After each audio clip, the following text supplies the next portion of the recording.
this is Roger, thanks for dropping by. Although this is just a repot, it isn't really, it's an emergency repot. I don't get those very often, but I was filming my, fast clips for my midsummer update thing, mid-season update, and I was just grabbing things as I was going along, doing a quick clip, not me rushing, but the clips are rushed because they've got to get crammed into a small space. And noticed out of the corner of my eye this tiny little dendrobium, which is Nora tokunaga. The latest growth's leaf was dead, and I thought, well, that's a shame. But then you have to question, why would the latest growth's leaf die when the rest of the older canes look fine? So I picked it up and had a look at it, and the dead leaf fell off in my hand, so it was loose, that's off and the way. But then I had a look at the cane, and where's my camera? You see the canes on this are green, and the really older ones have got, like bits of sheath that have darkened with age. Chances are I took the sheaths off of that one, so they're just not there, that's why it's green. But this particular cane was yellow with some brown on it. And as soon as I see canes or pseudobulbs with a darkish brown colour and some yellowing, or worse still black, it goes straight to the top of the list. It's drop everything now. It's important. Now, as it happened, that pseudobulb not only had gone yellow with some dark brown on it, but it was squishy, so it was rotting. Now, reasons for rotting can be many and varied, but the first thing to do is cut it out. Get it off the plant and stop it spreading, which is hopefully what I've done, because literally it came straight off there and then. Just stopped what I was in the middle of. But as a consequence, I now want to get this out of the pot. Secondary reason. I've noticed some plants just not doing as well this year. And I sort of look back in my records and think, well, they haven't long been in the pot, they can't be that bad. But what they've got is that. That's a real bad load of algae and or moss that's developed on the plant. And I had a look at my records, and when I got this plant, I've had this plant quite a while. I think it might have been my very first Latoria type. I wouldn't normally buy such a young plant, but I was just desperate to get some.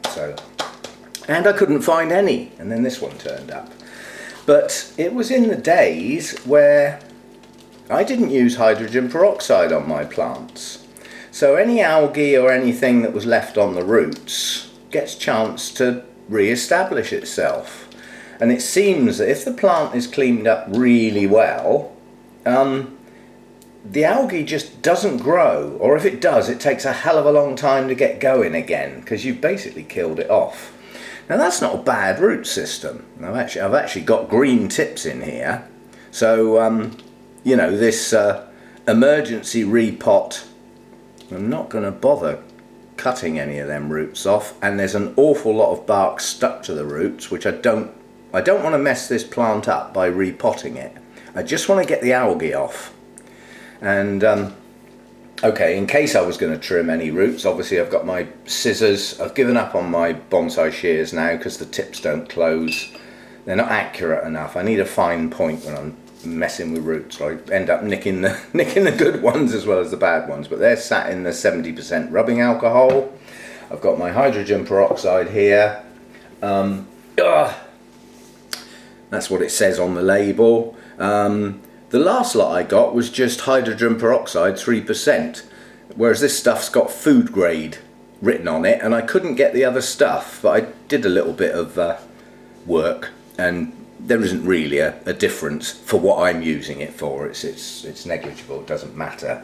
But a word of warning, if you do get hydrogen peroxide, keep it in the dark. It should come in a container like that doesn't let the light in, but light will effectively deactivate it, and it becomes H2O instead of H2O2, and we all know what H2O is. It's good for washing things off, but it hasn't got the fizz.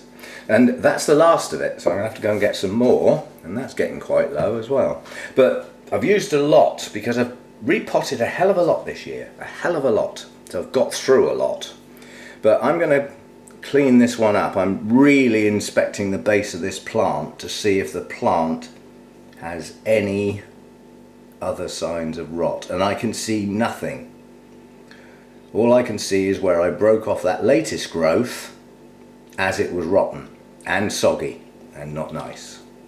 So I think I'm just going to give this a good spray and let it fizz and do its thing, and then just pot it up. Now I notice here this would be what I would normally use. This is small bark and some sphagnum moss. Now at the moment I haven't got any sphagnum moss. Well, I have, but the stuff I've got I'm not going to use. It's rubbish. And I can't get any more for a bit, so I haven't got much repotting to do, if any, hardly any, so I'm not worried that I haven't got the moss. I've even got some bits of sponge rock in there, or large perlite, whatever you want to call it. But that would have been a suitable mix for a young Latoria. Well, the mix it's going to get now is small bark, clean small bark. The idea being that the algae just doesn't get a hold again. Yep, so I'll give it a clean up and then throw it in a pot. But this isn't a repotting video as such. It's just it's more about, you know, when you get a real bad dose of algae in a pot, from my experience, it's worth repotting it to get it out and get the roots in a clean media. And if you've got a plant that for some reason just it keeps happening to, then put your clear pot inside a dark pot and shut the light out, and that'll stop the algae growing. I mean, I got too many pots to do that. I just can't. You know, it takes me long enough to water my pots as it is. If I had to actually lift plants out of one pot to get at the inner pot and then put them back again, I'd add too much time on, so I'm not doing it. But yeah, that's not a bad little root system. And hopefully with some new media, I mean, there are a few roots, you know, with the wiry bits hanging off, so I will do a bit of a trim before I put it back, but not much.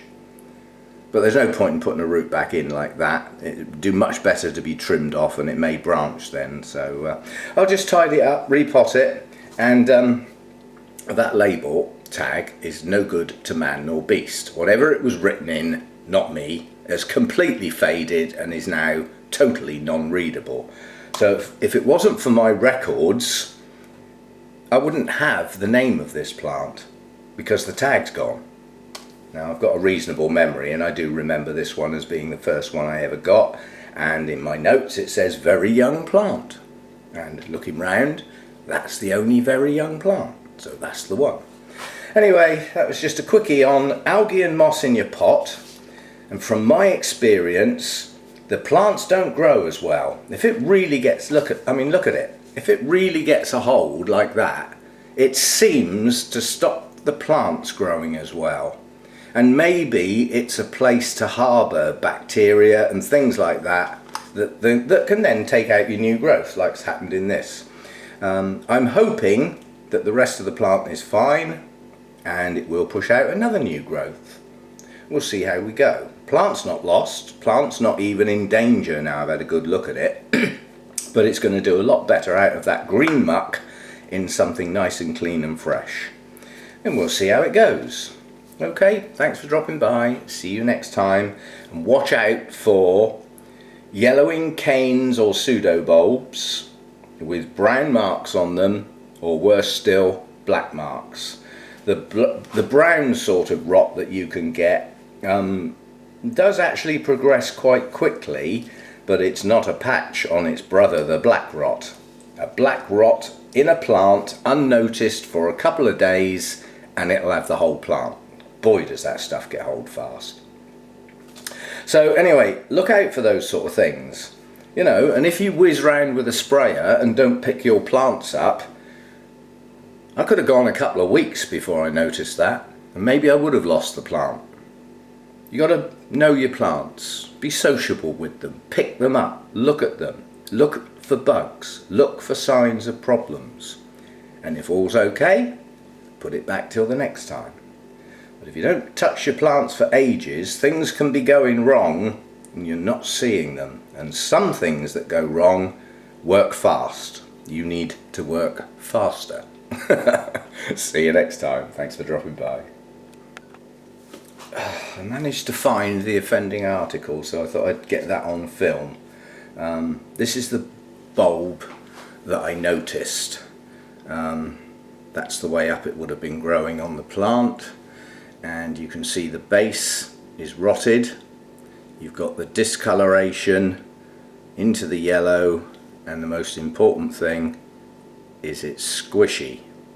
It's not firm. Something's got at that and taken it down. First sign was the leaves dying on a new growth. That just shouldn't normally happen. The sheath's come off, that's good. Now you can see the coloration.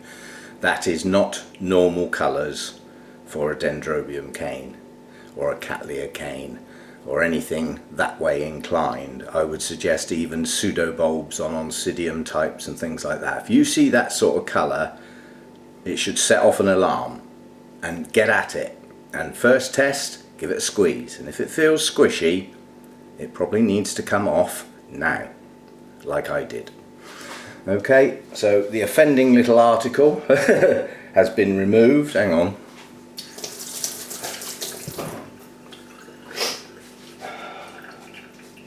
Silly touching something that could be infected and then grabbing hold of my plant again. Keep yourself and everything clean when you're messing with your plants. Take the precautions and de-risk things. Doesn't take a minute, does it, just to rinse your hands off, or your tools or anything else. It's worth it.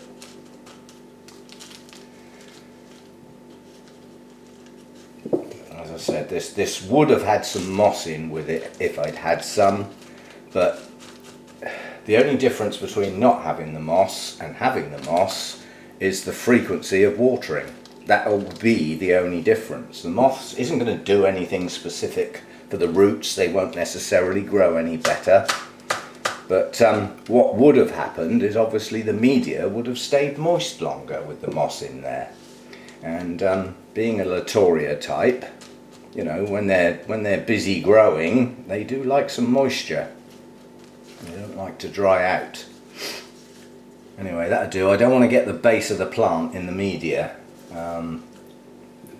But any new roots that come out, I would like to get straight in the media and not dangle in the air. That's not normally how Latorias grow.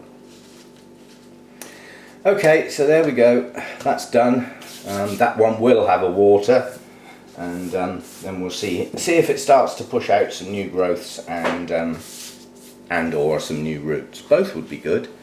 But yeah, I just thought I'd show that manky bulb, just so you can see the colours to watch out for. No matter what the plant is, if it's normally a green colour, or it's got sheaths on and they're a normal colour, there's a normal look to your plant. And if it suddenly starts looking different in one place, or worse still, many places, get at it. Check it over, give it a good look. And if you've got some sort of bacterial or fungal infection in one or more of the canes, get them off. There's no point in leaving them, no point at all. All you will do is pass the infection, whatever it is, into the base of the plant, and then even though some of the bulbs may look healthy, they're probably doomed. Because once it gets into the base of the plant, it's got the lot. So keep your eye on the colours and the things going on with your plant, and any changes that just don't look right, just look into it. Spend a bit of time, and then you can possibly avoid plants dying, which if this had been left a couple of weeks it may well have done, but hopefully I've got it quick enough. Okay, see you next time. Bye for now.